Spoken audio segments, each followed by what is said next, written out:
Sure. So the Bolero-2 trial was a trial of about probably 400 or 500 women who half received exemestane alone, half received exemestane and everolimus. All of these women had progression on a non-steroidal aromatase inhibitor.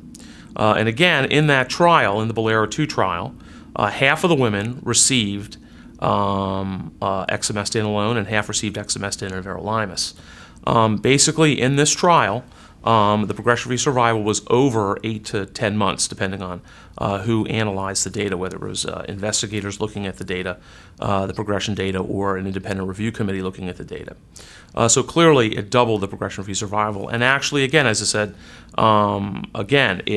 what it did that's really important for these sort of trials in women who have progressive disease is there's a certain percentage of women who are going to be long-term non-progressors.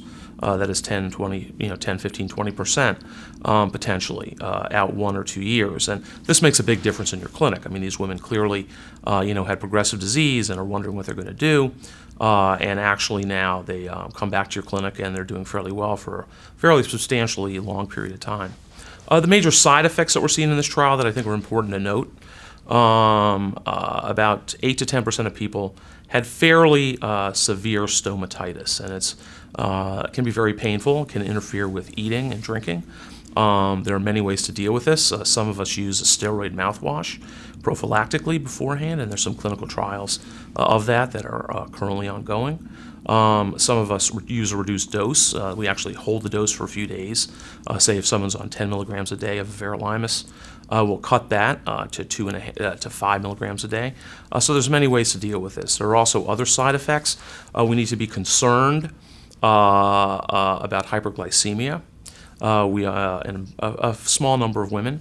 We also need to be very concerned, again, in a small number of women, with pneumonitis-like syndrome that can actually mimic progressive disease. In fact, if someone does become short of breath on these therapies, you have to be very careful. It's not from progression in lungs, but potentially from the pneumonitis from the everolimus, which in many cases is reversible. So again, I think there's a lot of good clinical trial data that backs up this decision, as well as kind of guides us in trying to figure out what the potential toxicities of this therapy are.